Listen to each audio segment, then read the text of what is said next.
civilização que se mostra incapaz de resolver os problemas que seu funcionamento provoca é uma civilização decadente. Uma civilização que opta por fechar os olhos para os seus problemas é uma civilização doente.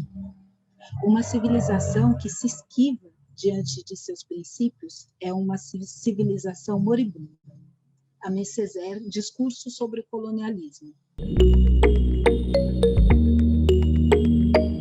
Vou ler um trecho para vocês de uma socióloga que tentou, de alguma maneira, que fez uma pesquisa e tenta dialogar, inclusive, com professores e com educadores sobre isso. Então, eu peguei só um trecho, não peguei o texto todo. Assim, é óbvio que, para formar leitores, é fundamental ter contato com livros, com produções escritas diversas, experimentar múltiplas situações que envolvam a leitura, conhecer diferentes gêneros de textos, ler sobre muitos temas a partir de variedades e perspectivas. O mesmo vale para a escrita. O conceito de letramento supõe, portanto, uma dimensão política. Afinal, se não há neutralidade nas práticas de ensino, ao decidir o que ensinar e como atuar nesse processo, poderemos nos comprometer com a legitimação ou com a transformação de nossos currículos, dos livros didáticos, do que constitui e como são organizadas nossas escolas, bibliotecas e museus. Em síntese, é preciso implementar outras perspectivas, construir novas formas de olhar, de entender e de significar as nossas histórias e nossas identidades. Eu acho que tem uma coisa no que a Neide Almeida traz, que é como que a gente olha para esse nosso currículo, né? Como que, no caso da escola, como que a gente consegue olhar para o currículo, como que a gente consegue olhar para os nossos livros didáticos, consegue organizar um material que a gente tem, né? Tudo que a gente tem ali como um aparato de educação, e como que a gente consegue transformar esse material, como que a gente consegue transformar o nosso olhar e a nossa forma de conduzir esses materiais e, obviamente, poder também construir outros materiais. Eu tenho ouvido bastante essa coisa de ser letrado, né, de ter letramento racial. E eu achei isso interessante e importante da gente trazer, porque eu acho que todos somos letrados racialmente, né? Quando no começo eu digo, olha, nós temos uma educação que é racista e, ao mesmo tempo, uma educação que nega a possibilidade de sermos o que somos, racistas, né? Que nega essa educação que ela mesma nos dá. Então, um letramento racial a gente tem, porque a gente tem um aprendizado sobre quem é o outro, sobre quem é a pessoa negra, sobre quem é a pessoa indígena, sobre quem é a pessoa chinesa, né? Pensando nisso nos últimos tempos. A gente tem um letramento, a gente tem um aprendizado sobre quem é o outro. A questão é, a partir de quais perspectivas nós fomos ensinados? A partir de quais perspectivas esse letramento foi construído no nosso imaginário, na nossa cabeça, em quem somos, né? Então, acho que quando a gente pensa nessa coisa da questão antirracista, e sobretudo nas questões raciais, no que diz respeito à pessoa negra no Brasil, é importante a gente olhar e pensar sobre quais perspectivas foi se dando a nossa ideia sobre essa outra pessoa, sobre quem é essa população negra, né? Quais são os imaginários que nos atravessam cotidianamente sobre essa população, né? Quais são os imaginários, quais são os estereótipos?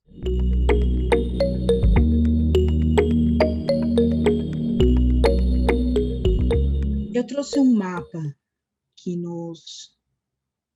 é um pouco melhor do que o outro que eu encontrei, que está uma definição melhor, porque eu trouxe esse mapa aqui, que vai dar uma ideia para a gente de onde as pessoas foram retiradas e para onde elas foram levadas. Então, ó, aqui é a África Central, onde eu estou mexendo com o mapa, com o mouse. É a África Central. E a maior parte desses africanos que foram sequestrados nessa região aqui, eles foram trazidos aqui para o Sudeste brasileiro.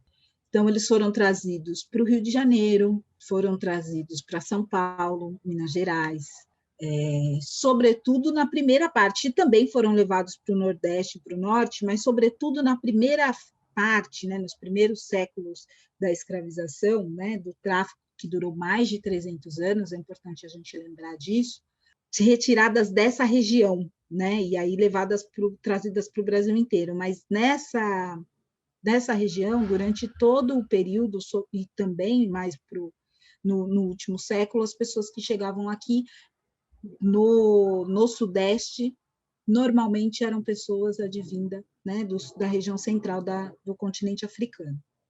Ao dizer isso, eu estou falando o quê? Que a cultura do Sudeste ela está muito ligada às culturas inúmeras e diversas dos povos da África Central, dos povos bantus.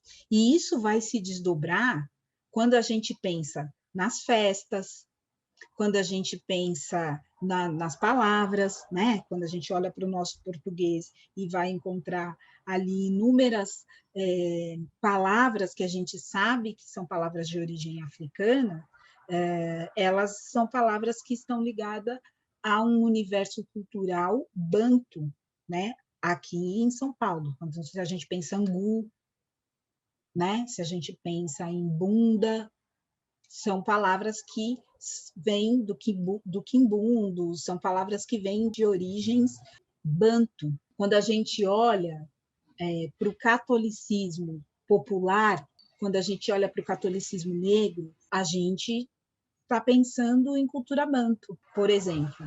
O culto a Nossa Senhora do Rosário, o culto a São Benedito, né? Isso tem a ver com a história dos bantos aqui na região sudeste.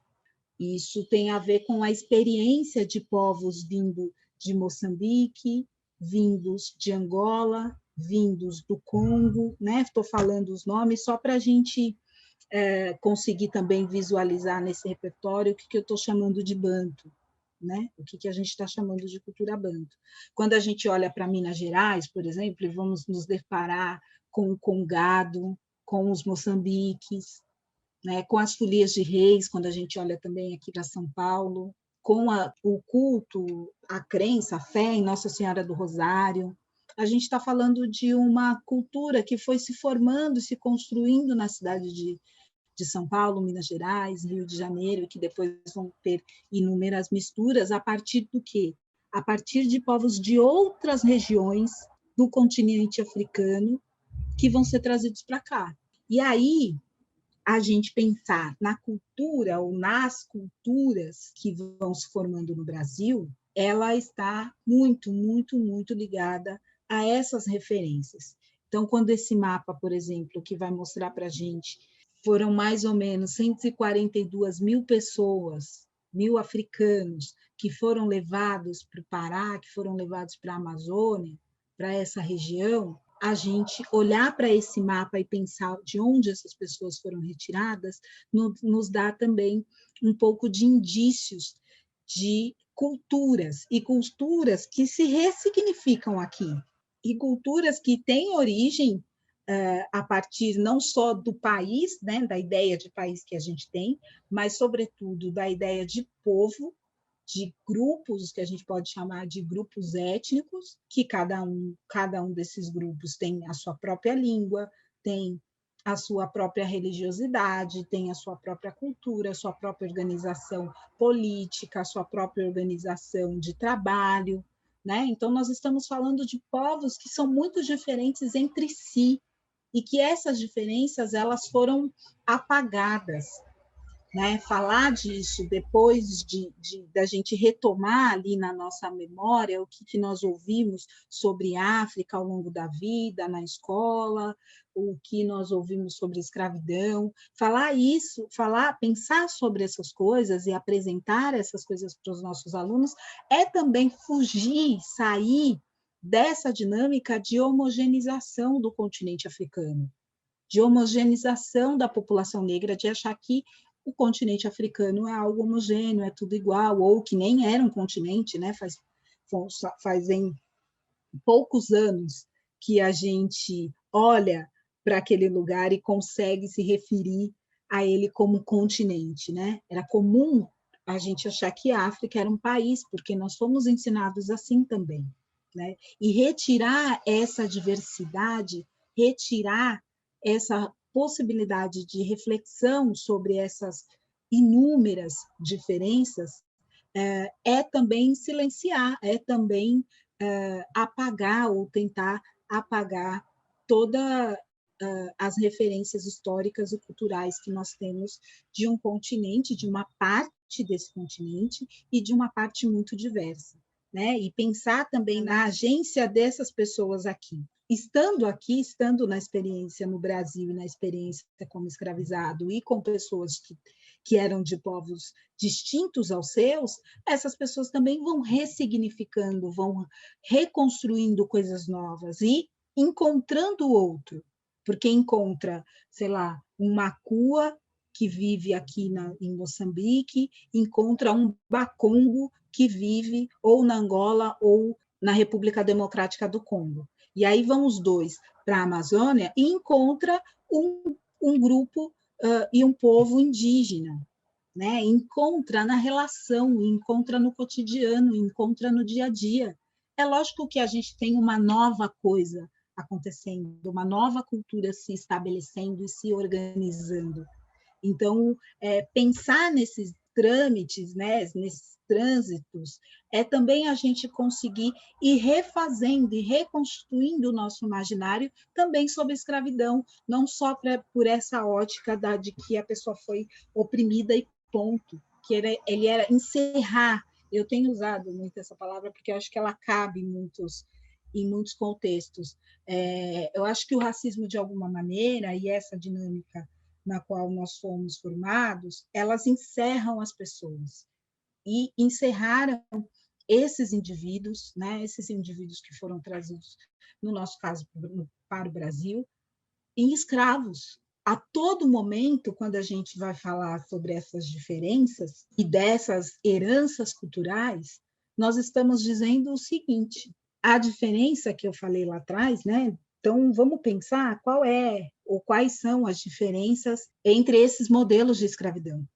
Eu acho que uma diferença muito central e muito importante da gente pensar é que nenhum outro modelo tentou desumanizar a pessoa escravizada. Quando a gente vai estudar os modelos e as formas de escravidão e tal, aquela pessoa, ela está numa condição de escravizada, mas ela tem ali o reconhecimento do outro, que ele é um indivíduo, que ele é um ser humano.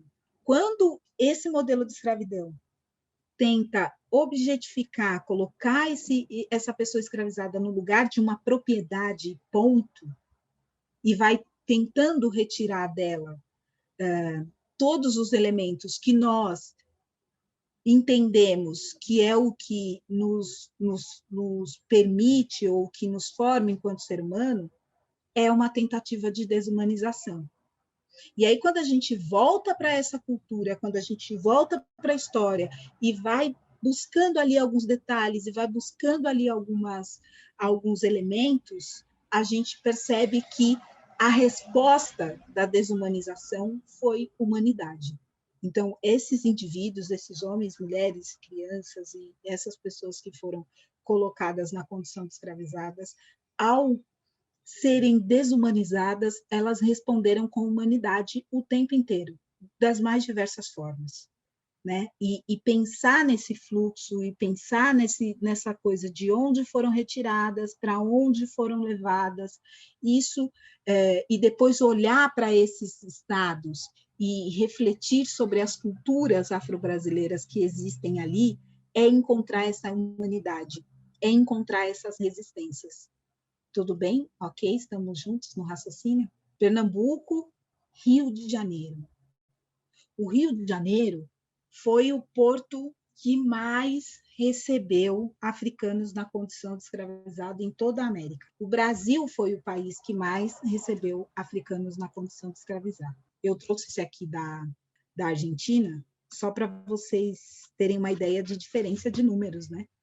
Olha quantos eu já mostrei, pensando nos nossos estados, né? Amazônia, Pernambuco, Salvador, Bahia e Rio de Janeiro, e olha o número de pessoas que foram para a Argentina, para Montevidéu, Uruguai. O Brasil foi o país que mais recebeu africanos na condição de escravizado durante esses 300 anos. Para vocês terem uma ideia, durante os 300 anos, a Europa levou, né, tirou do continente africano e levou para a própria Europa 10.500 e, sei lá, 50 pessoas. Nesse mesmo período, o Brasil recebeu 5.535.118 pessoas. É uma diferença muito, muito grande. E isso tem um impacto muito, muito grande na nossa cultura. Tem um impacto muito grande em como o Brasil se organizou a partir da mão de obra escravizada, como ele nasceu e se construiu enquanto Brasil, considerando que o que a gente chama de Brasil é algo que foi construído na colonização, né? Os povos originários cuidavam disso aqui muito melhor. Então, isso que a gente entende como Brasil é algo que foi totalmente construído a partir da mão de obra de pessoas escravizadas, né? E o que eu estou chamando de totalmente? Eu estou chamando de totalmente essas bases, seja o tempo que a população indígena foi escravizada, ou seja, o tempo e o período que a população negra, a população africana e a população nascida no Brasil foi escravizada. As bases para o que a gente conhece hoje está totalmente alicerçada na mão de obra da escravidão, né? Isso é muito importante a gente pensar.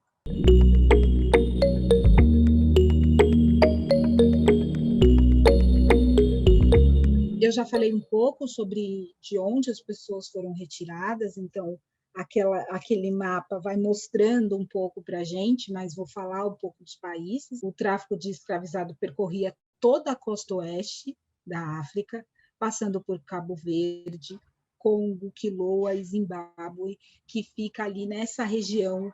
Cabo Verde, que fica aqui para cima, e Zimbábue, que fica aqui já perto de Moçambique, né? Então, ele está falando de toda essa região. Eles foram divididos em 3 grupos, chamados de sudaneses, guineanos, sudaneses, muçulmanos e bantus. Tais divisões dialogam com determinadas regiões do continente e tinham destinos e características no desenrolar do comércio. O que isso quer dizer? Essa justificativa de que os africanos eram selvagens, que eles iam ser escravizados por serem incivilizados, que tudo que nós dissemos aqui, além dela não ser real e ser absurda, tem uma outra justificativa que nos parece mais palpável e que faz mais sentido para essa dinâmica do tráfico, que é os conhecimentos desses africanos, as habilidades dessas pessoas. Então, quando o Brasil, a economia do Brasil girava em torno da mineração, por exemplo, as pessoas que eram trazidas para cá eram pessoas trazidas da costa da mina, da costa do ouro, pessoas que tinham total conhecimento e habilidade no manuseio e no trabalho com o ouro. E isso é muito importante a gente pensar, porque tira também completamente esses indivíduos desse lugar quase que paternalista, né? A igreja, o Lucas falou sobre as justificativas da igreja, a igreja vai defender que eles eram incivilizados e que, além de filhos de Cã, né, que nós vamos chegar nisso, mas que seria bom a escravidão para esses povos, porque eles poderiam ser civilizados, cristianizados e coisas desse tipo. Então, o que a gente consegue olhar, o que a gente consegue perceber, olhando para documentos, etc., é que essas pessoas tinham muitos e muitos conhecimentos que estão ligados à tecnologia, na verdade, mas a gente vai falar sobre isso um pouco mais para frente.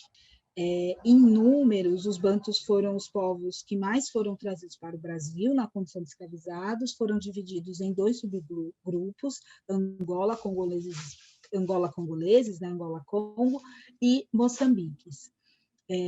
A origens desses grupos estavam ligados ao que hoje representa Angola, o Zaire e Moçambique, países localizados ao centro-sul do continente africano, eram enviados, sobretudo, para estados como Maranhão, Pará, Alagoas, Rio de Janeiro e São Paulo. Os guineanos, sudaneses, muçulmanos, dividiam-se em 4 subgrupos: fulas, mandingas, haussá e tapas. Isso também nos dá indícios, nos diz coisas sobre, lá na frente, quando começam as revoltas, né, no século XIX, quando a gente está pensando as revoltas que aconteceram, sobretudo na Bahia, nós vamos encontrar um protagonismo muito grande de pessoas desses grupos, dos mandingas, dos haussás, dos tapas, dos fulas, dos africanos que eram islamizados.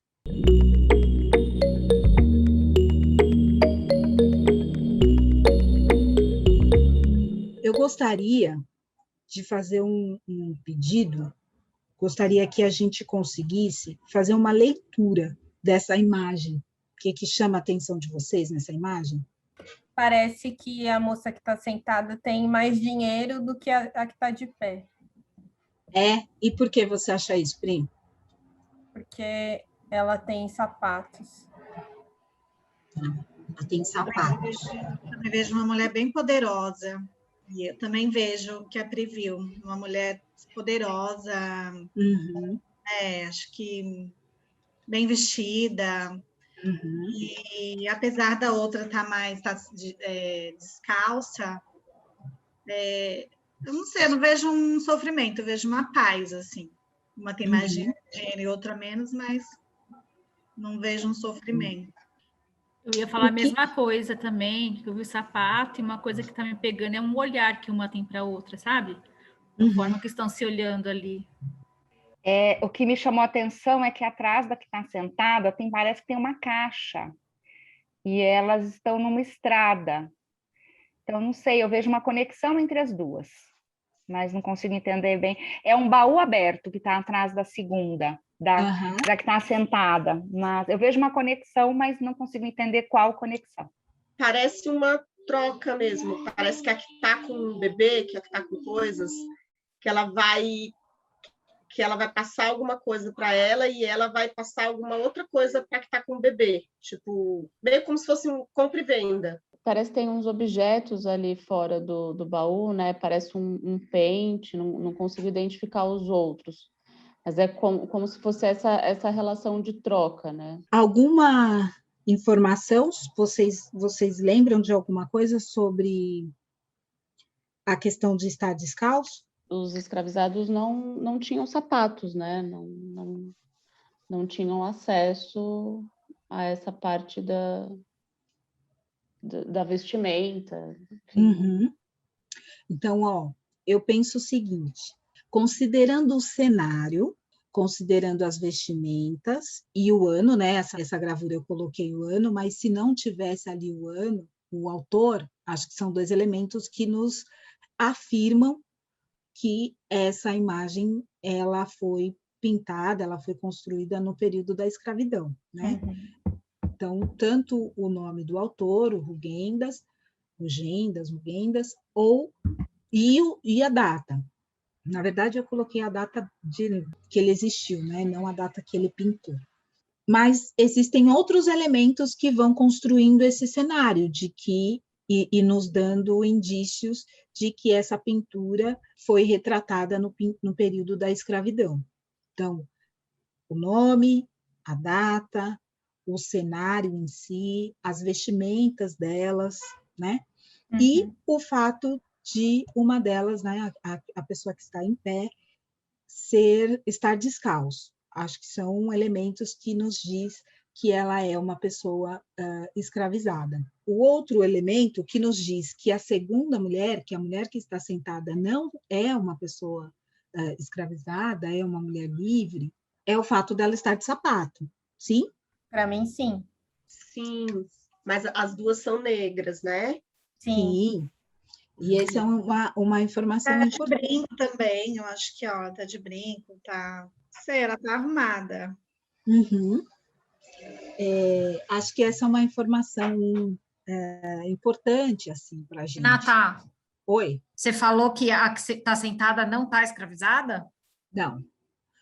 As pessoas escravizadas não só não tinham acesso, como muito bem disse a Alessandra, mas elas não podiam usar sapato. Era uma regra.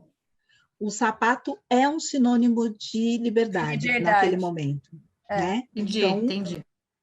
Então, esse é um indício que isso é o que me faz afirmar que a pessoa que está sentada, que a mulher que está sentada, não está na condição de escravizada. E aí vamos juntando as informações com os elementos que vocês trouxeram. Ó, tem um baú atrás dela, tem um pente, tem algumas coisas aqui. E esses elementos me fazem acreditar que essa mulher é o que a gente já ouviu dizer, só que ela não está vendendo comida, que eram as quitandeiras. E que a mulher que está na condição de escravizada, que está com uma cesta na cabeça, é uma escravizada de ganho. Então, elas estão, como vocês disseram, na beira da estrada, elas estão vendendo coisas. Só que uma está na condição de escravizada e a outra não. Agora, tem uma coisa, tem um motivo pelo qual eu escolhi essa imagem. Considerando tudo o que nós já falamos aqui sobre desconstrução e o que nós falamos também sobre o que já ouvimos do porquê os africanos foram escravizados. Vocês conseguem me dizer alguma coisa sobre isso? Nessa imagem, vou ser mais precisa, nesta imagem está muito explícito umas das ideias, do imaginário, né, de coisas que circulam no nosso imaginário sobre o porquê os africanos foram escravizados. Tem a ver com cesto na cabeça? Cesto na cabeça. Quem mais? A justificativa dos próprios africanos escravizarem outros africanos, né? Mais alguma? Estou com a ideia do bebê, mas não sei, acho que uma ideia muito ruim, né? Eu pensei nisso, numa capacidade de sobreposição de trabalho, né? Uhum. Gente, e esse braço musculoso? É exatamente isso que eu ia falar. Eu ia falar da força. A moça que está com o bebê nas costas, ela está com um braço muito musculoso. É absurdo, né? Essa ideia de que os africanos foram escravizados porque eles eram mais fortes, e o quanto nós vamos encontrar, sobretudo imagens do Rugendas, do Debré também, mas do Rugendas tem muito essa coisa dessa pessoa super forte, super musculosa, né? E que quando a gente compara com fotografias, por exemplo, datada do século XIX, enfim, quando a gente compara com o mundo real, a não ser que as pessoas se preparem para ter esse corpo, elas não têm esse corpo, né? As mulheres não têm esse corpo forte. A ideia da força, a ideia de que se pode ser escravizado porque você é mais forte, ela está muito presente nessa imagem. E em tantas outras que vão retratar o trabalho do escravizado. O nosso imaginário, ele foi construído, né? Não foi do à toa que a gente, em algum momento, pensou que os escravizados vieram porque eles foram escolhidos porque eles eram mais fortes, né? Teve uma construção. Exatamente. E aí, no caso das mulheres, a gente vive as consequências desse imaginário até os dias de hoje, né? Seja na ideia da mulher negra guerreira que aguenta todos os tipos de adversidades, ou seja, em coisas muito práticas e de saúde, por exemplo, das mulheres negras receberem menos anestesia que as mulheres brancas, né, em situações de cirurgias e etc. Das mulheres negras receberem menos atenção no momento de parto, das mulheres negras morrerem 4 vezes mais nos partos do que as mulheres brancas. Esse tratamento, essa ideia do negro como mais forte, continua presente no nosso cotidiano. Não é à toa que a gente encontra em lugares que dificilmente encontraríamos pessoas negras, nós encontramos seguranças negros. E acho que é legal a gente pensar, eu trouxe essas imagens, eu vou mostrar outras, nós vamos pensar em outras, não é no lugar de dizer, olha, então, já que somos educadores, não vamos mais, somos educadores antirracistas, né, considerando a nossa conversa do início, não vamos mais mostrar o Rugendas, não vamos mais mostrar o Debré, não vamos mais trabalhar com essas referências. Não é nesse lugar, é o lugar da gente conseguir problematizar, da gente conseguir olhar, da gente conseguir entender exatamente o que a gente está fazendo aqui. Nossa, isso é isso, né? Não é à toa que isso está no nosso imaginário, não é à toa que a gente pensa sobre isso, né? Então, o quanto que esses recursos que a gente encontrava no livro didático, que a Malu vai dizer, nossa, quando eu estudei isso na escola, eu me sentia muito mal, né? As coisas traziam de um jeito que eram apresentadas de um jeito que eu me sentia muito mal. Eu também disse isso para vocês. E eram essas imagens que eram usadas e que muitas vezes ainda são usadas para falar sobre escravidão. E aí, como se diz, como se trata desse assunto, como que a gente conduz ou como que é conduzido esse assunto no ambiente escolar, né? Essa imagem também tem aspectos de coisas que foram construídas nesse imaginário do porquê os africanos foram escravizados. Mas eu gostaria que a gente lesse a imagem novamente, assim como fizemos na outra. O que está acontecendo? O que a gente vê nessa imagem do Debré? Castigo, punição e submissão também, né? Pelo olhar das pessoas atrás e até dos guardas atrás. Uhum. É o capitão do mato, né? Isso. Acho que pelo contexto, né, uma pouca problematização na própria imagem, né? Tem uma certa atenuação aí, apesar de ser uma cena de tortura. Onde está acontecendo essa cena? Uma praça, não sei. Uma praça. Uma praça pública. Uma praça.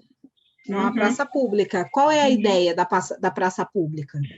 Castigo exemplar. Castigo exemplar, muito bem. Vamos olhar para esse castigo? Então, numa praça pública, as outras pessoas olhando justamente nessa ideia do castigo exemplar, né? Porque são pessoas negras que estão aqui, Então, são pessoas negras que estão olhando e, com certeza, tem essa dinâmica do castigo. Quando a gente olha para esses homens, a gente consegue imaginar o que aconteceu, o que será que eles fizeram, digamos assim, para estarem nessa condição, considerando a lógica daquele momento e desse sistema? Parece que são escravos fugidos, né? E que esses outros estão esperando para tomar o castigo.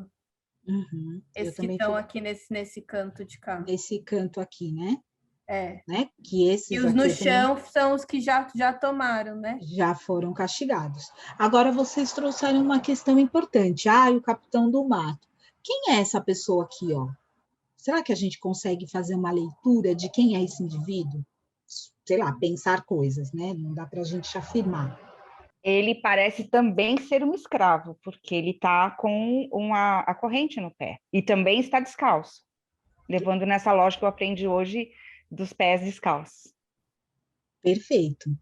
Ele também é um escravizado, provavelmente, né? Por conta dessa coisa dos pés, né? De estar descalço.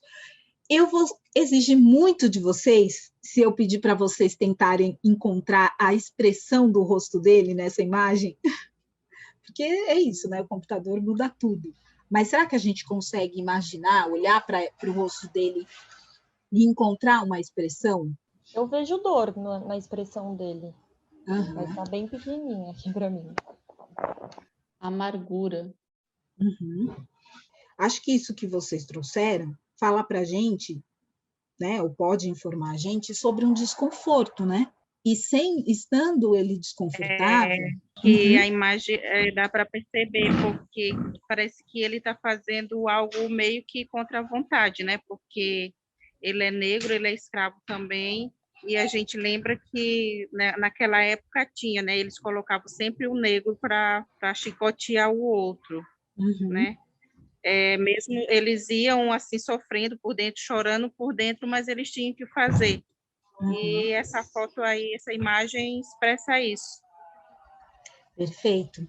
E aí é importante que, se essa imagem estiver no nosso livro didático, e se em algum momento a gente for trabalhar essa imagem, que a gente faça essa reflexão, porque é muito comum, se a gente olhar de imediato, a gente acreditar que essa pessoa que está batendo porque quer. Está batendo porque é um traíra, porque é o capitão do mato. Só que não só a expressão do rosto dele, mas também o fato dele estar acorrentado, né, com os pés aqui acorrentado, são indícios de que ele não está fazendo isso porque ele quer ou porque ele, junto, digamos que com os policiais ou coisas desse tipo. Assim como a Priscila, eu fico com a impressão de que eles fugiram, fizeram algo nesse sentido, e que, por isso, eles estão sendo punidos, né? Mas... E aí, né? Oi, pode falar. O que me chamou também a atenção foi a mão dele, né? Como ele tá se apertando ali, sabe? Essa angústia dele, ele tá segurando ali, apertando na mão, apertando essa dor que ele tá sentindo, né? É interessante, eu não tinha pensado na mão dele. Muito bom. Então, ó, nós já encontramos uma coisa, né, que vão dizendo, que é essa coisa de escravizado batendo neles mesmo, os próprios negros batendo neles mesmo, eles mesmos se escravizando, eles mesmos se agredindo, né, nessa perspectiva de que não pode haver conflito entre pessoas negras ou escravizadas, mas que, se há esses conflitos, são indícios de justificativa para o que foi feito. Mas a gente viu que não é essa a situação, e acho que é interessante a gente poder discutir e trabalhar isso com os alunos, caso essa imagem apareça. Agora, tem uma outra coisa que também foi usada como justificativa, sobretudo a partir do século XVIII, e que está presente nessa imagem. Foi dito, por exemplo, e que está presente nessa imagem. Tem algo que causa algum tipo de desconforto em vocês?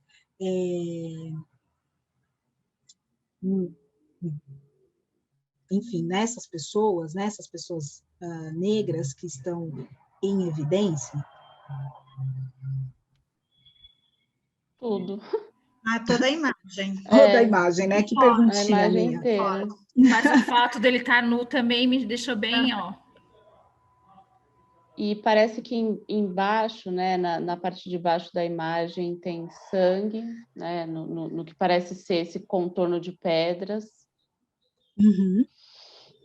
E as duas pessoas, né, os dois homens aqui no chão. Até mesmo os homens estão ali amarrados, né? Parecem animais. Esses pés são normais? Não, de novo, a caracterização desumana, assim, né?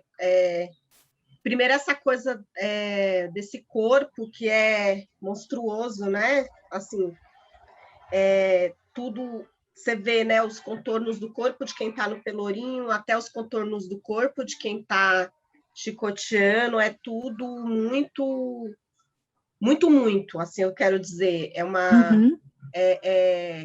estereotipado demais, sabe? Isso causa muito desconforto. E causa desconforto também, mas isso aí é outra reflexão, né? Sobre as testemunhas, né? Que estão ao fundo, né? Que é algo consensuado socialmente, né? Consensuado no coletivo. É que as testemunhas ao fundo, pelo menos essas daqui, ó, que dá para a gente olhar aqui embaixo, olhando aqui embaixo, eu penso que essas testemunhas são pessoas escravizadas também. Então, muita boa vontade, dúvida. Eu não vejo sapato. Né? Com muita boa vontade, considerando a qualidade da imagem, eu não vejo sapato. Então, são pessoas escravizadas também. E aí, essa coisa de que o castigo ele é em praça pública, que ele tem essa função de servir de exemplo, é nesse sentido, dessas pessoas verem, dizerem e pensar, ó, se você fugir ou se você fizer o que eles fizeram, é isso que vai acontecer com você. Né? É mesmo, Renata, são todas pessoas pela imagem escravizadas.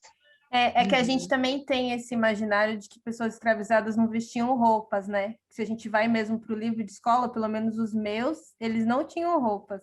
Ou era uma calça de saco, como esse daqui estava, né? Ou uma coisa muito simples. E a gente está vendo essas mulheres ao fundo de poncho, de chapéu também. É uma outra que na realidade eles usavam roupas também, né?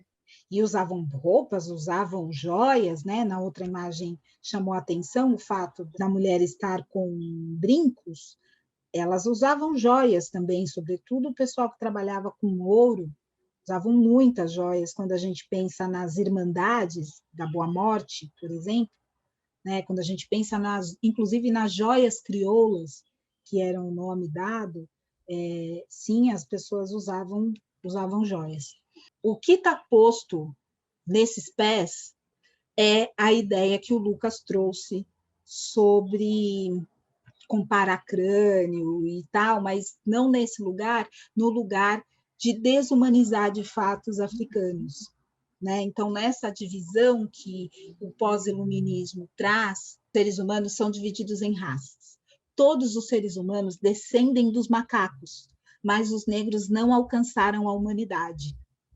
Então, não é brincadeira chamar o coleguinha de macaco. A origem de se referir aos negros como macaco é, de fato, o objetivo de desumanizá-los. É, de fato, o objetivo de justificar a escravidão e dizer que, não, eles não são seres humanos, eles ainda, eles são tão selvagens, eles são tão incivilizados, que eles ainda não alcançaram a humanidade. Não é à toa que a nossa referência de infância também gira em torno dos animais selvagens, também gira em torno da zebra, do leão e dessa África selvagem e desse homem que sai correndo nu, né, pela selva, tentando caçar um animal selvagem. Né? Então, essas ideias que circulam o nosso imaginário são ideias das bases teóricas, digamos assim, da justificativa da escravidão, né? Da justificativa de continuar dividindo, da continuação, independente de dar seguimento ao processo escravista, né? Ao sistema escravista, continuar colocando os seres humanos divididos em raças é um elemento importante também na construção do capitalismo, na construção e no desenrolar desse capitalismo que se apoia firmemente no racismo para poder sobreviver tal como ele vive. Posso fazer uma observação rápida? Claro. Eu lembrei? Porque o Caio Prado, né, na formação do Brasil contemporâneo, ele vai falar como que surgiu a escravidão africana. Ele vai falar, é uma empreitada capitalista, né?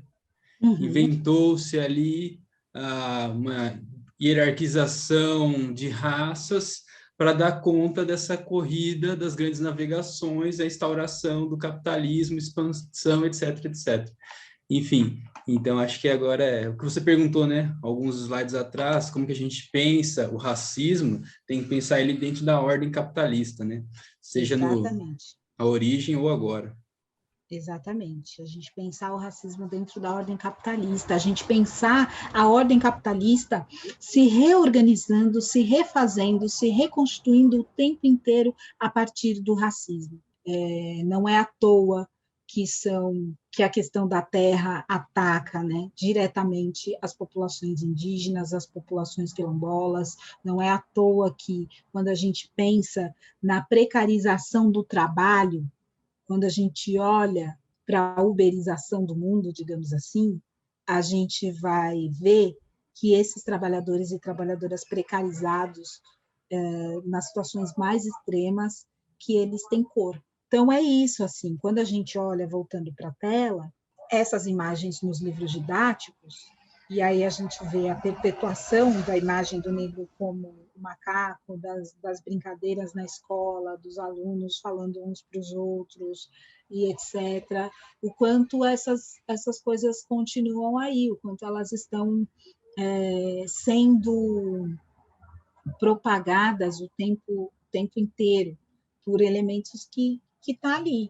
Porque se o professor de história não fala do assunto e pega a imagem e fala, vamos trabalhar a imagem, o que acontece muito, o que é muito comum em escola pública, por exemplo, né, são alguns professores que trabalham de fato com as imagens. Eu, particularmente, nunca tive um professor que trabalhou com as imagens do livro didático. E essas imagens sempre foram esse tipo de imagem, né? Odebreu e Rugendas, que trazem inúmeras informações de subalternidade, né? Essa cabeça baixa, como que essas cabeças baixas aqui, né? Esse corpo que é submisso, esse corpo que olha, que está esperando para apanhar, né? Esse corpo que só resta esperar, né? E o quanto que isso esconde, o quanto essas imagens vão informando essa ideia de uma submissão também, né? Será que esse navio negreiro era assim? Será que a gente pode realmente imaginar e passar para frente a ideia que esse navio negreiro estava todo mundo lá sentado, o outro pegando uma água, o outro morreu, eu estou apontando, esse aqui passou mal, morreu, aconteceu alguma coisa, né? Está sendo socorrido ou tirado dali. Esse aqui está pegando, acho, acredito que uma água, está todo mundo aqui sentado. Esse aqui, ó, está de férias, tá tudo bem. Olha isso aqui na praia. Será que a gente pode pensar esse navio negreiro dessa forma? O que tá perto da praia tá com a mãozinha assim no rosto. Olha isso aqui, batendo papo com o que está com frio aqui, ó. É essa imagem que a gente tem do navio negreiro. É óbvio que com essa propagação, né, de ideias, quando a gente vai chegar, por mais que a gente não tenha dito para os nossos alunos que os negros não tiveram como, que eles simplesmente aceitaram a condição e ponto e tal, com essas imagens isso vai dizer, essas imagens vão dizer mais do que as nossas palavras. Né? Se a gente não problematizá-la, se a gente não propor também outras possibilidades, se a gente não dizer diretamente, olha, essa população nunca aceitou a escravidão, essa população, ela lutou de diversas formas. Nossa, Renata, mas aquela imagem é muito louca. Qual? Porque se você for ver as únicas pessoas que têm cara de humanos, assim, um olhar até meio angelical, é o cara que são os três brancos que estão com roupa, que está segurando o cara, porque todo mundo está meio animalesco na foto, na imagem. Nossa, exatamente. É isso, Márcia. E assim, olha essa imagem de novo, a gente indo para aquela imagem que a gente está acostumado a ver do negro estadunidense, só falta o batom vermelho aqui, ó. Só falta acentuar o vermelho aqui. Né? Mas essa imagem desses traços negroides enormes que praticamente deformam o rosto e a expressão das pessoas, de fato animalizam as pessoas. De novo, a ideia da força, né? Esses músculos, esses corpos fortes. Né? Os africanos foram escravizados porque eles eram mais fortes. A gente olha e a gente olha para isso, ouve isso milhares de vezes e a gente assume isso, de que é isso, né? Se alguém perguntar, a gente responde isso na lata, sem pensar sobre isso.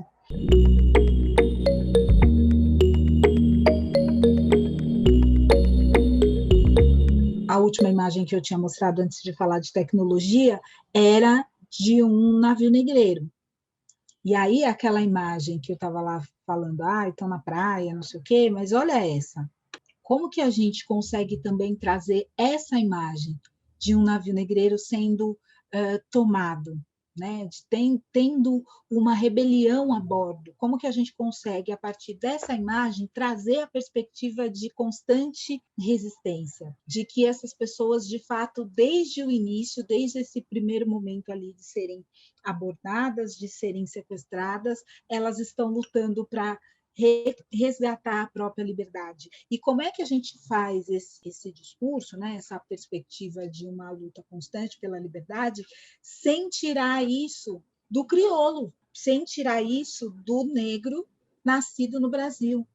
Sem falar, então os africanos resistiam e os crioulos, as pessoas que nasceram no Brasil, já aceitavam, porque já nasceram naquela condição. Como que a gente consegue trazer inúmeras perspectivas dessa questão de resistências, né? E é trazendo esses atores e atrizes mesmo, esses personagens, essas pessoas que ficaram por muito tempo perdidas e escondidas na história. Esse livro é muito interessante para a gente pensar as várias dinâmicas, inclusive a complexidade do navio negreiro, as violências e tal, mas também pensar que o navio negreiro também foi um espaço de resistência, também foi um espaço de possibilidade de luta. Uma outra forma de resistência é a que a gente mais está habituado, né, de alguma maneira, né? Pensar que, normalmente, mesmo que a gente apresente a história de um jeito que reforce tudo isso, na escola, na 8ª série, estudou sobre o Quilombo dos Palmares. Acho que é interessante a gente pensar os quilombos para a nossa conversa na perspectiva não só da fuga, sim da fuga, sim de um espaço de organização de pessoas que fugiram coletivamente. Então, ele é um sinônimo que as pessoas fugiam, ele é um sinônimo de que as pessoas se organizavam, e isso é muito importante a gente pensar, principalmente quando a gente tem todo aquele imaginário que nós já conversamos aqui sobre quem foram essas pessoas escravizadas. Então, olhar para os quilombos a partir da perspectiva de fuga e de organização, ela é muito, muito importante, mas acho que tem um dado importante, que é a gente olhar para essa data, né? O primeiro documento do que eram chamados ainda de mocambos, né? É de 1575. É a gente conseguir ir refletindo sobre essas possibilidades e conseguir, olhando para o Brasil, e vendo que onde teve escravidão, teve quilombo, teve mocambo, teve fuga individual, teve revolta, teve fuga coletiva, teve organização, teve cuidado um com o outro. É a gente ir trazendo essas perspectivas de uma forma que fique muito, muito forte a importância dos quilombos. E a importância dos quilombos nesse lugar de reorganização dessa população escravizada, mas também de um lugar de como que a gente pode imaginar que esse quilombo fere o sistema escravocrata, como que ele fere a metrópole, como que ele fere o senhor, como ele fere a colônia, né, os representantes da colônia, numa perspectiva de que a existência do quilombo e a permanência deles, né, o quanto tempo eles existiram, o quanto tempo eles duravam, é um sinal de que essa metrópole, esses senhores não têm o total controle, não têm esse domínio que normalmente as pessoas pensam que existiam em relação à escravidão. O quilombo vai dizer para a gente, olha, eles não tinham o total controle. Eles se organizaram, eles mandaram inúmeras tropas, inúmeras forças militares até esses quilombos para acabar com eles, e muitas vezes não saíram vitoriosos. Os quilombolas saíram vitoriosos desses embates de alguma maneira, ou pelo menos com condições de refazer, de reorganizar esses quilombos.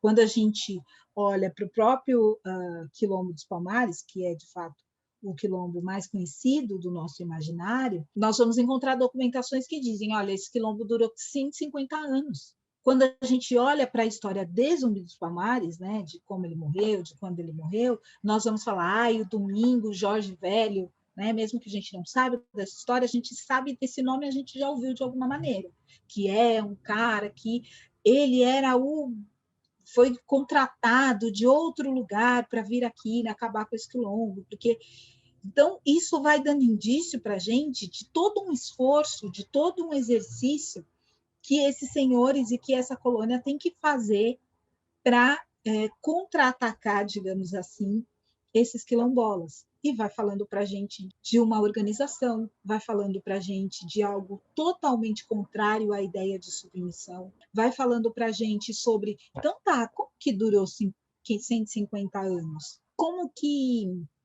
girava, então, a economia desse lugar? O Quilombo dos Palmares chegou a ter 20 mil pessoas. O que significa ter 20 mil pessoas? Para mim, significa ser um Estado dentro de um Estado. É a gente ir pensando nessas frechas, quando a gente está falando de resistência, nem sempre a gente está falando desse embate direto, né? Desse momento da luta, desse momento da luta física, mas ela também é importante. É importante que essa luta física também seja ressaltada, assim como as lutas e como as práticas de resistência que são subjetivas. É muito importante que isso também seja evidenciado e ressaltado. A Ângela foi uma líder do Quilombo de São Sebastião no século XIX, na região do Maranhão. E aí é muito interessante pensar que existiam inúmeros quilombos, como eu já disse, espalhados pelo Brasil inteiro. O Maranhão estava fervilhando de pequenos mocambos e quilombos desde o século XVIII, ali, pensando em quantidade, o quanto de quilombos iam surgindo, e é muito interessante, porque os quilombos tinham o nome, no geral, dos seus líderes, né? Então, você vai encontrar, por exemplo, quando fala de Alcaldune, quando fala de Acotirene, a gente está falando de pessoas que tiveram uma participação na liderança do Quilombo dos Palmares, de mulheres, e quando eu estou falando da Ângela no Maranhão, ela também teve um papel importante. Então, era isso que eu estava tentando dizer nesse texto que eu acabei não terminando de escrever. Aqui é uma experiência interessante nas fronteiras do Amapá, que é pensar o quanto esses escravizados, e de novo tem uma coisa dos escravizados, eu falei que a gente não pode deixar essas perspectivas de liderança só para os africanos, mas a gente tem uma documentação importante desses personagens, dessas figuras, que vão mostrando para a gente o quanto eles vão buscando formas de se rebelar, de se reorganizar, de se aquilombar, de fugir. Isso é muito interessante. Então, você tem no Amapá, no geral, no norte, você tem um retardamento, digamos assim, de quando os africanos começaram a chegar no norte do país, na Amazônia, na região da Amazônia. Quando que eles começaram, isso tinha a ver com o comércio, com como eles eram, com o que era, com a realidade do local, com o preço que um escravizado custava naquela região, mas também depois de Pombal, que vai proibir a escravização de indígenas, o norte do país passa a receber, essa região passa a receber e a comprar escravizados negros, né, africanos e crioulos. E aí a história do Miguel, ela é muito interessante, que vale a gente pensar também, né? Eu trouxe pessoas, eu quis trazer pessoas para a gente poder ir pensando nessa possibilidade de apresentar a história de pessoas nesse processo. Eles estão ali na fronteira entre as Guianas, no que hoje é o estado do Amapá, e vão viver aqui, né, no Brasil, né, nessa região, e vão comercializar e vão se estruturar nas Guianas, na parte francesa. E ali eles vão trocar, vão vender alimentos, vão comprar alimentos, vão se organizar, vão ter uma relação de comércio com africanos escravizados nas Guianas. E é interessante porque isso durou muito tempo, né? Foram muitos os quilombolas que tinham, eram muitos os quilombolas que tinham essa estratégia de atravessar a fronteira, e quando a Revolução Haitiana acontece, isso se torna um problema muito grande para os senhores na parte do norte, na parte da Amazônia, porque as informações sobre a Revolução Haitiana chega nessa relação também de atravessar a fronteira. nessa relação entre esses quilombolas e os escravizados que fugiam de alguma forma e atravessavam a fronteira e que, quando voltavam para o Brasil, iam disseminando informações e a ideia da tão temerosa Revolução Haitiana. Então, acho que é interessante a gente pensar nessa história do Miguel e disso que foi um movimento, foi algo que aconteceu durante bastante tempo. A Teresa de Benguela, que normalmente é comum que nos tempos atuais a gente já tenha ouvido falar, né, sobre ela, também liderou um quilombo no Mato Grosso por volta de 1748 a 1770, foi o tempo que esse quilombo durou, mas eu não sei exatamente em qual momento ela liderou. Eu sei que esse quilombo durou esse período, mas houve um momento que esse quilombo foi liderado por ela. Aí aqui tem uma coisa que eu trouxe para a gente pensar, que é interessante, que normalmente, né, eu falei de quilombos e tal, aí a gente está falando de coisas que são de fugas e de organizações coletivas, né, e que afetam diretamente esse Estado colonial. Mas, por exemplo, a história da Efigênia, da Nazaré, da Rosa e da Rufina no século XIX, em Belém do Pará também, eu acho que são histórias, é uma história interessante, são exemplos interessantes, porque eu particularmente, quando penso nessas histórias, eu penso nesse cenário na Bahia. Nós ouvimos mais, quando a gente pensa na Bahia e pensa nas mulheres do acarajé, nas baianas do acarajé, quando a gente olha aquela primeira imagem que nós vimos dos borrogendas, né, que eu estou dizendo, olha, essas mulheres são escravizadas de ganho, uma é escravizada de ganho e a outra é tida como o que a gente conhece como quitandeira, né? É pensar que essas mulheres, elas, principalmente num pós-abolição, elas sustentaram tudo, né? Sustentaram a casa, porque não é o caso aqui da Efigênia, da Nazaré e da Rosa, é o caso delas como escravizadas de ganho. Havia uma possibilidade de, como escravizadas de ganho, elas venderem coisas que parte do dinheiro ficava com elas. E aí elas iam juntando dinheiro e comprava a própria alforria.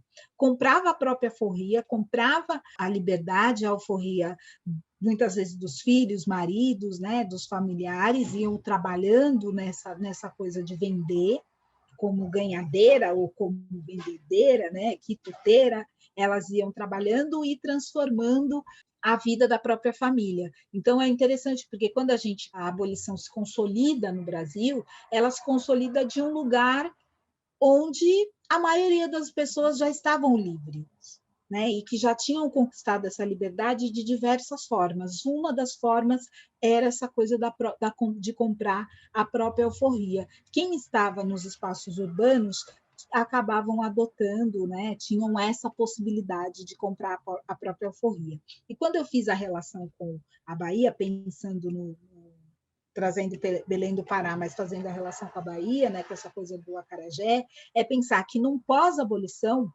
quando essa população é totalmente jogada à própria sorte, o quanto o acarajé, o quanto os alimentos que essas mulheres produziam, né, o tacacá, os alimentos oriundos de cada região, o quanto eles foram bases para conseguir sustentar essas famílias, né, para conseguir pagar moradia, para conseguir roupa, para conseguir comida, para conseguir se organizar e se estruturar como pessoas livres e buscar essa ideia, né, de bom cidadão, né, de se tornar um cidadão, porque mais do que se tornarem pessoas livres, o sonho e o objetivo era tornarem cidadãos e cidadãs, né, o que talvez não tenha acontecido ainda. Eu pulei uma parte das revoltas, eu falei dessa parte intelectual, da construção da abolição,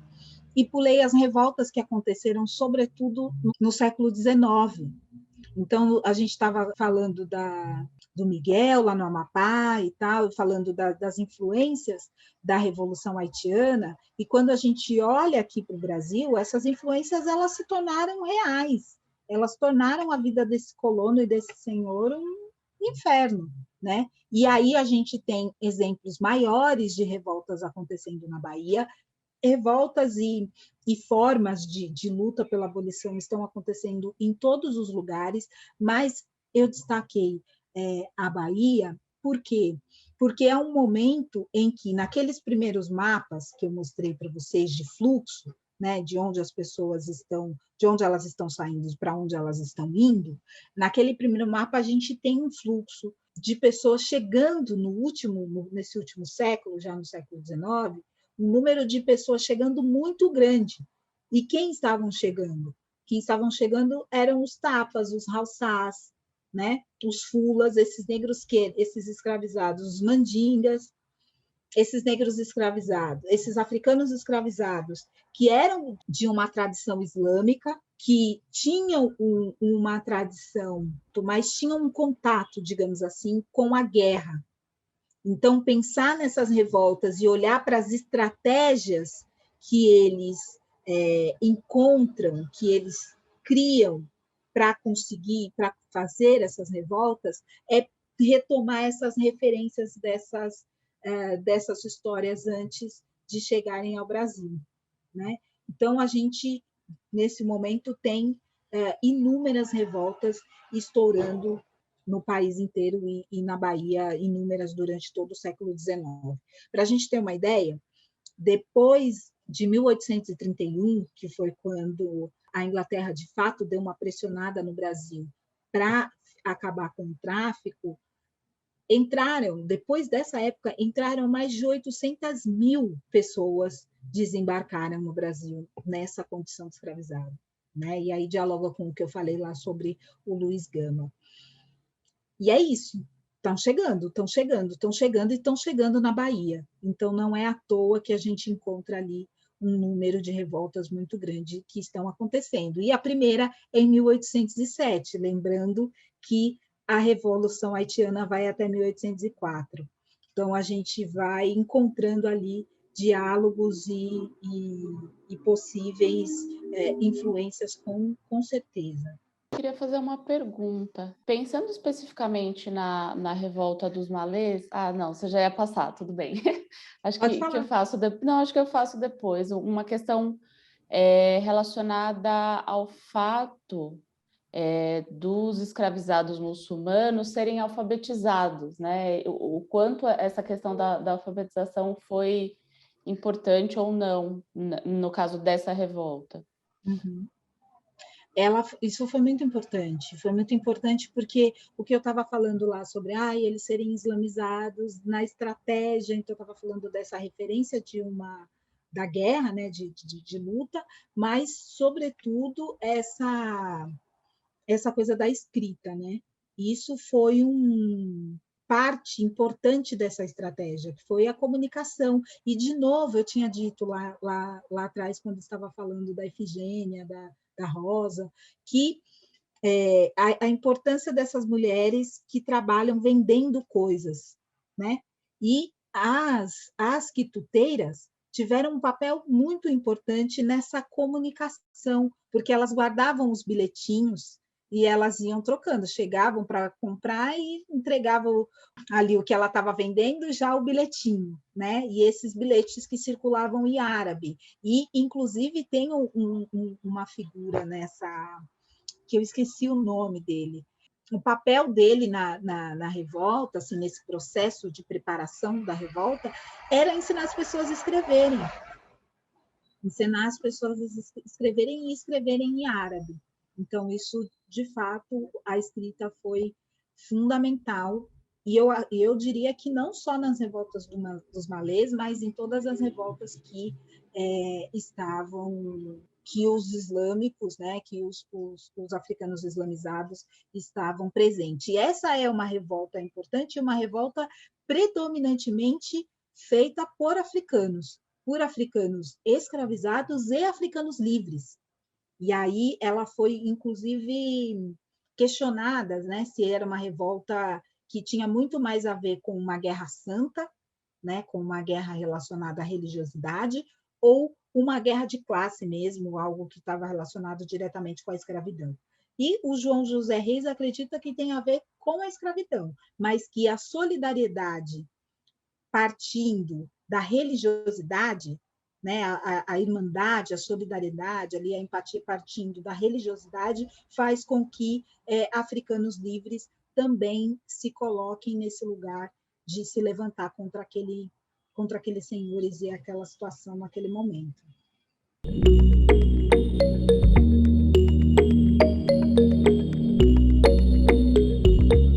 Mudando um pouco de assunto, mas ainda no assunto das resistências, eu fico pensando o quanto as religiosidades elas são complexas e o quanto a gente tem uma dificuldade no Brasil de trabalhar esse tema na escola, de pensar esse tema também como uma forma de resistência, né? É uma forma de resistência objetiva e subjetiva, né? Então, refletir sobre as religiosidades brasileiras ou de matrizes africanas como um lugar de privilégio e articulação, preservação e transmissão de resistência de um repertório das culturas africanas na diáspora, bem como discutir os diálogos da religiosidade afro-brasileira com algumas esferas da cultura nacional, pensar essas religiões como núcleos de sociabilidade negra que formam laços que se espreiam, né, que se espraiam para outros campos da cultura nacional. Acho que, de alguma maneira, pensar religiosidade para a sala de aula, pensar a religiosidade para os nossos universos educativos, é nesse lugar, né? Como que a gente consegue um diálogo com os pais e com os alunos, que a gente consiga garantir que a discussão é nesse lugar, é no lugar de perceber como que esses espaços articularam e possibilitaram a transmissão de conhecimentos que são africanos. Quando a Jenny fala assim, olha, gente, a África é a nossa formação da nossa cultura. A África, para mim, é a nossa mãe, é o que nos ensinou, é disso que a gente está falando, né?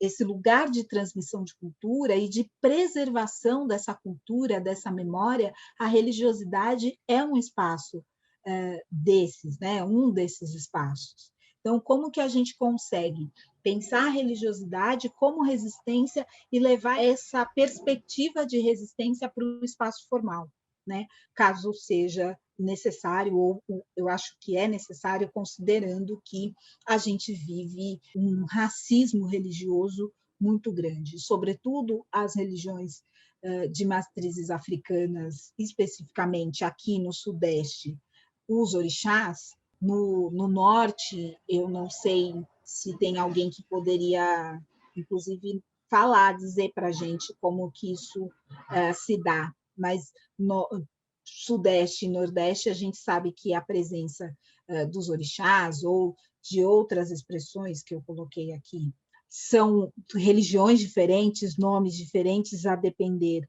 do estado, e que nós vamos ali também encontrar mais de um nome, mais de um culto afro-brasileiro em um mesmo estado, mas todos esses cultos sofrem algum tipo de preconceito. E a gente entende que esse preconceito sofrido pelas religiões de matriz africana, eles estão relacionados à ideia de racismo religioso e não de intolerância religiosa. A gente não tem um histórico enquanto nação, enquanto Estado-nação, intolerância religiosa, né? Eu falo aqui de São Paulo, e aqui em São Paulo, as pessoas, a gente encontra, se a gente andar no bairro ali da Vergueiro, São Joaquim, nós vamos encontrar São Joaquim. Nós vamos encontrar templos e templos, lojas e lojas que fazem referências, que são de referências budistas, por exemplo. E eles não vivem nenhum problema por ser budista. Ninguém enfrenta nenhum tipo de preconceito no trabalho por ser budista.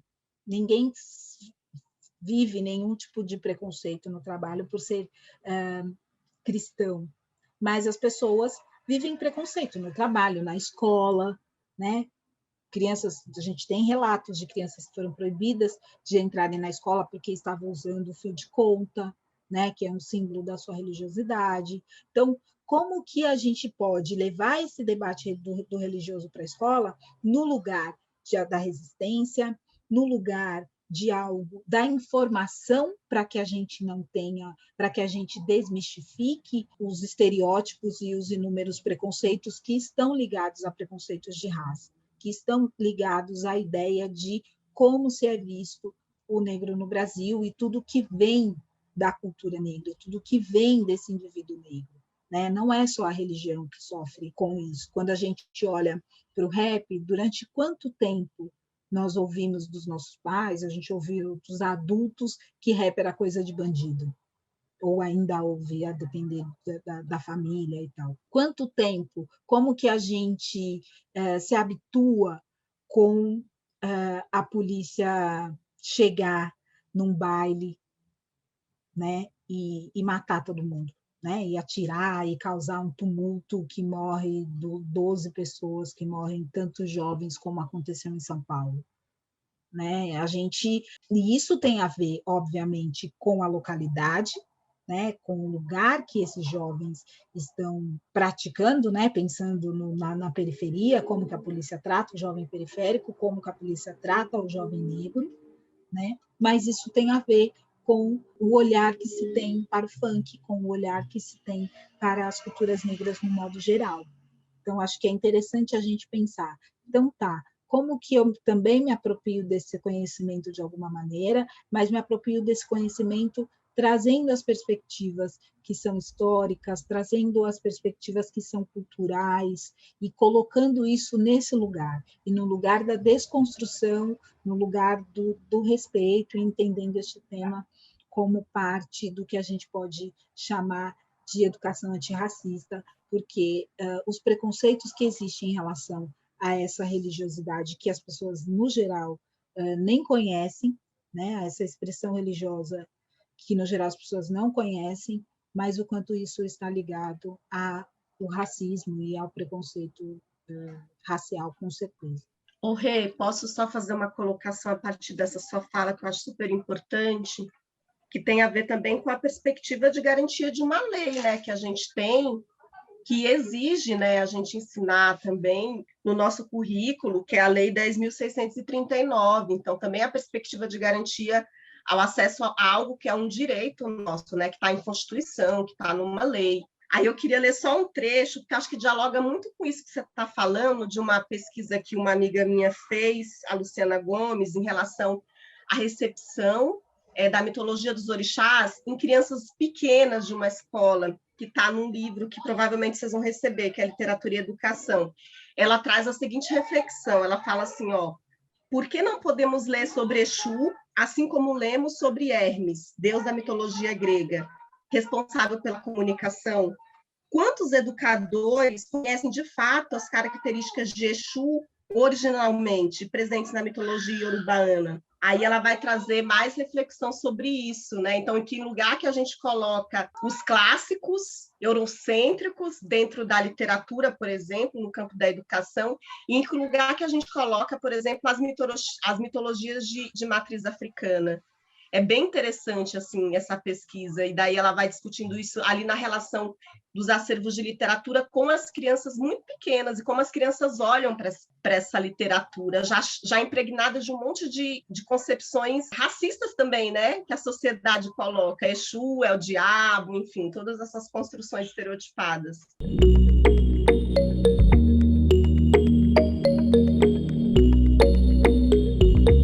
E aí eu trouxe aqui nomes de abolicionistas negros, né, pensando nessa perspectiva de que as resistências foram ininterruptas.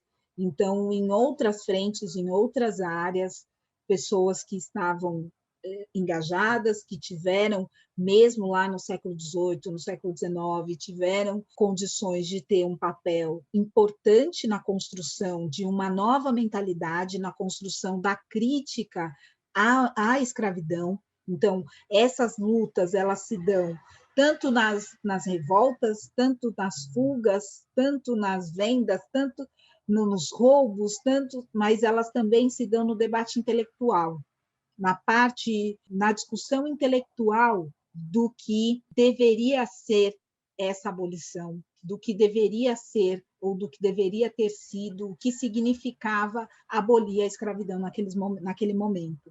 E tanto o André Rebouças, o José do Patrocínio, né, o Luiz Gama, são figuras importantes desse processo que vale a pena a gente apresentar para os alunos, a gente discutir, a gente ter essas referências ao falar de educação antirracista, né? E como que a gente apresenta essas pessoas, como que a gente diz, olha, o Luiz Gama, ele era um rábula, ele se tornou um advogado de ouvir aulas, né? De ficar ali ouvindo as aulas e tal, e usou isso, nasceu livre, foi escravizado pelo pai, né? Foi vendido pelo pai a troco de pagar a dívida de jogo, o pai que era português, e ele fugiu quando fez 17 anos, foi vendido aos 10 anos, quando fez 17 anos ele fugiu e depois conseguiu provar que ele era um homem livre, que a escravidão dele era ilegal. E assim ele fez com inúmeras, centenas de pessoas que foram escravizadas ou chegaram no Brasil depois de 1831, quando o tráfico já era proibido, ou que nasceram depois da lei do ventre livre, ou coisas desse tipo.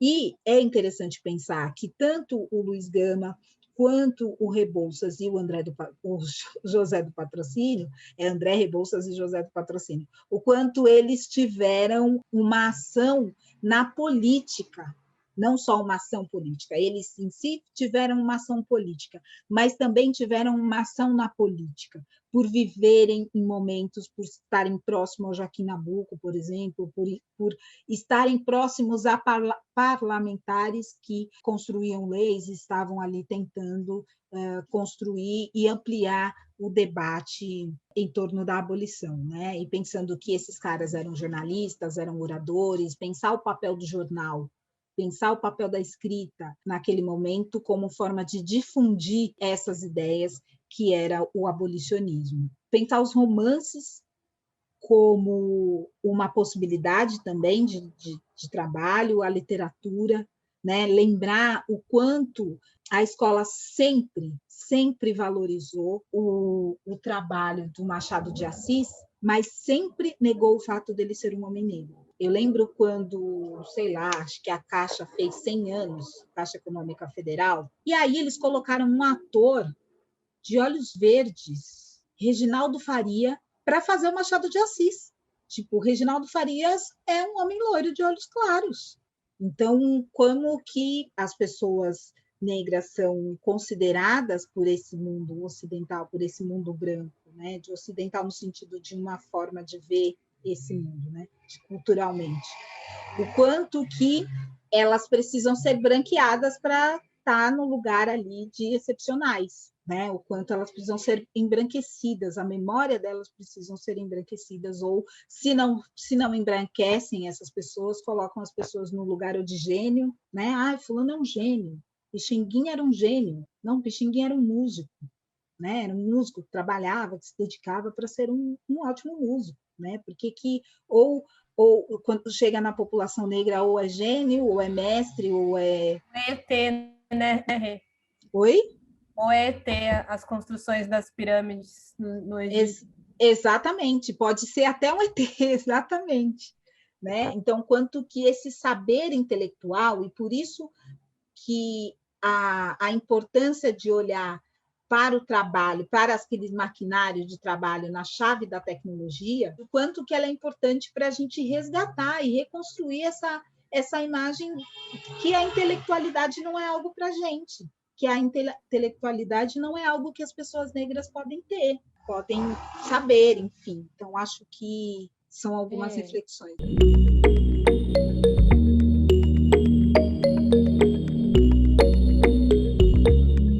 Eu trouxe aqui algumas possibilidades da gente pensar essa coisa do sagrado, do profano, das festas, pensando no Brasil inteiro, o quanto essas festas dialogam com essas culturas afro-brasileiras, com essas práticas de resistência, né? Isso que eu falei no começo sobre devolver um processo de desumanização com humanidade, o quanto, quando a gente olha para essas práticas, a gente consegue enxergar isso de uma forma muito forte, muito legítima, assim, né? E muito presente, né? Pensando que o riso, que a dança, que o corpo, que os ritos foram rearticulados, foram reorganizados, foram refeitos e repensados e vividos e revividos inúmeras e inúmeras vezes nessa situação, nessa condição de escravizado. Ainda assim é possível dançar, ainda assim é possível criar, é possível fazer coisas, né, nesse sentido. Então, acho que pensar as festas, e não num lugar também de banalização, né, porque é comum, né, quando isso é um debate que a gente não vai entrar, e não é nesse lugar que eu quero trazer também, mas é comum quando a gente pensa, por exemplo, em apropriação cultural, a gente dizer, olha, você vai hoje no terreiro de Candomblé, você vai encontrar muitas pessoas brancas, mas isso não significa que elas tenham consciência racial, que elas tenham consciência de um letramento racial crítico. Quando a gente olha para a cultura popular, nós também vamos encontrar muitas pessoas brancas, porque está aí um lugar dois lugares, né? A religiosidade, a depender do grupo, a cultura popular, está aí dois lugares que as pessoas brancas no Brasil, elas se aproximam, né? Elas usufruem a capoeira e etc. Mas isso não significa que porque você vai e joga capoeira, porque você gosta de maracatu, que você não é uma pessoa racista. Não significa que você não tem práticas que são racistas, não significa que você já tem uma postura consciente diante das formas que o racismo se organiza no Brasil, e que, inclusive, dentro desses espaços, que essas pessoas não perpetuam práticas que são racistas. Então, acho que é legal a gente ter as festas e a cultura popular como um horizonte, sim, de trabalho e de apresentação dessas culturas, mas também de forma crítica, também de forma que elas não estejam desassociadas dessa história e dessas resistências da população negra.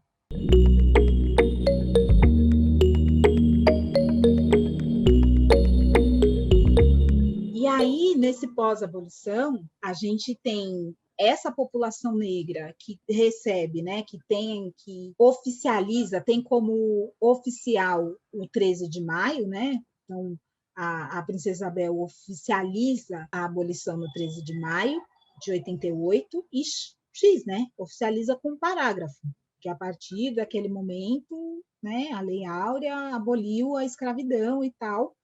E aí, o que você faz? Você tem mais de 500 mil pessoas, você tem mais ou menos 800... Ai, não vou lembrar o número, gente. Acho que a gente tem, sei lá, 1.100.000, 1.200.000 pessoas no estado da Bahia, nesse período do século XIX, e mais de 500 mil dessas pessoas são pessoas escravizadas, fora que, sei lá, 49 mil são africanos libertos, aí você pega e tem 100 mil crioulos, né, pessoas que nasceram aqui que são libertos, enfim, são muitas variantes ali, mas você tem uma população negra gigantesca, né, e uma população que também vinda da escravidão gigantesca. Como que você acaba com um sistema? Como que a gente acaba com um sistema capitalista com parágrafo? Né? O que isso produz?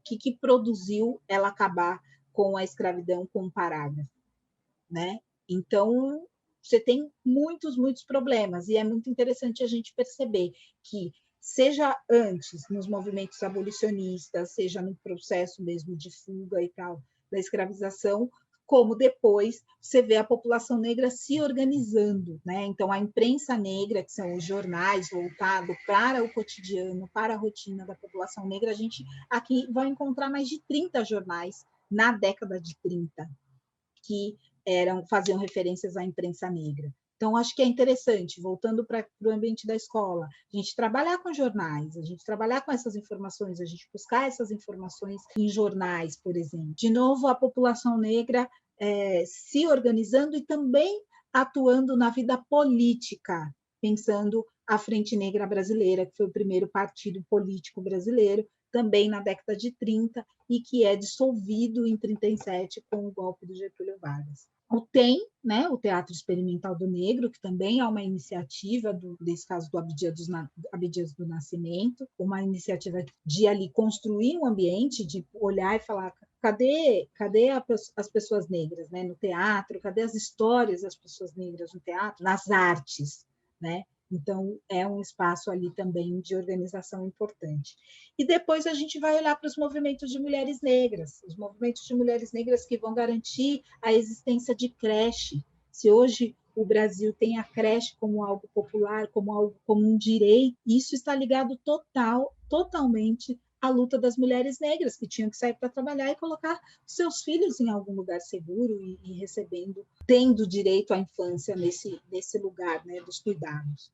Então, a gente pensar nas creches, a gente pensar, inclusive, nas lutas pela popularização do ensino público, tem ensino público para todas as pessoas. Isso também é fruto das lutas do movimento negro. Então, nesse sentido, eu achei muito interessante e importante a gente ler a Nilma, né? A professora Nilma Lino Gomes, porque ela faz essa reflexão, ela vai trazendo para a gente o quanto esse movimento vai se organizando e vai passando por várias fases, como foi esse processo de sair, de tirar esse foco da abolição, de tirar esse foco da Princesa Isabel e transformar o foco de algo relacionado, de um feriado, de uma comemoração relacionada à população negra, que é pensar em Zumbi dos Palmares, por exemplo, e Zumbi dos Palmares como a representação de uma luta, né? Não é à toa que é o aniversário de morte que está colocado, porque representa a luta dessa população, né? Além de demonstrar o tempo todo uma passividade, de tentar construir a ideia de uma passividade, também se constrói uma ideia muito grande de que as coisas foram dadas,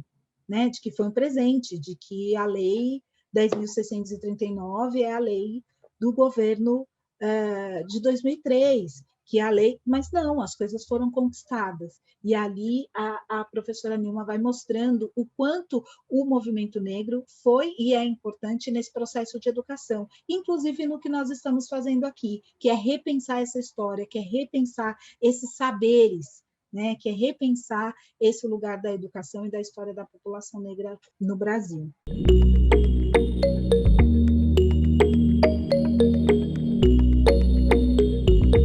Tinha pensado no Nina Rodrigues, trazer uma discussão sobre a ideia do mito da democracia racial, como que ela chega na gente, a própria Lélia Gonzalez, como alguém que faz parte, que escreveu o pensamento social brasileiro, como alguém que faz parte dessas autoras, né?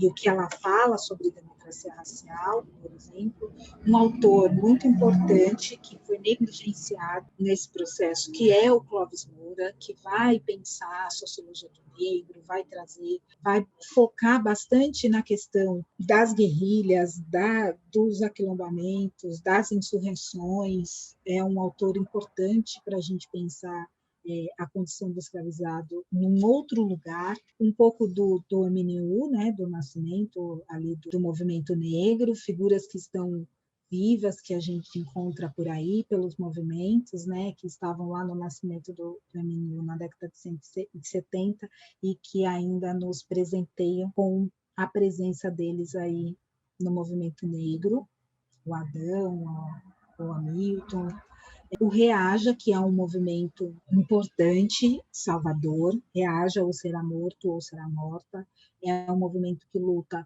contra o genocídio da população negra, dos jovens negros, sobretudo na cidade da Bahia, né, no estado da Bahia, em Salvador, que eu pensei que é importante trazer essas referências. A gente falou de escravidão, a gente falou de educação, mas acho que e de pensamento, né, como que as coisas vão ali naturalizando e fazendo com que a gente enxergue a população negra a partir de um lugar, e o quanto o genocídio da população negra tem a ver com esses estereótipos, com essa forma que se naturalizou de olhar para esses indivíduos. Então, quando morrem os jovens negros, as pessoas não se comovem, né? E por isso morrem tantos. Pensando as marchas das mulheres negras, o movimento das mulheres negras ainda como algo importante dentro da luta do movimento negro no Brasil, o quanto essa vertente do movimento negro é muito importante para a história desse país e para as conquistas desse movimento. E a minha referência mora assim, no que diz respeito à liderança, que é a Débora, das Mães de Maio, né, o movimento das Mães de Maio, que acolhe, luta e contra esse genocídio. Esse movimento nasce aqui em São Paulo, né, pensando na liderança da Débora, a partir de 2006, das mortes que os policiais promoveram em 2006 na cidade de São Paulo, mas é um movimento que se estende para todo o Brasil e fora do Brasil. A Débora já foi até na ONU denunciar o Estado brasileiro por conta do genocídio dos jovens negros no Brasil. Então, acho que é importante evidenciar que essas figuras de resistência, ela ainda existe, ela ainda está muito presente na nossa sociedade.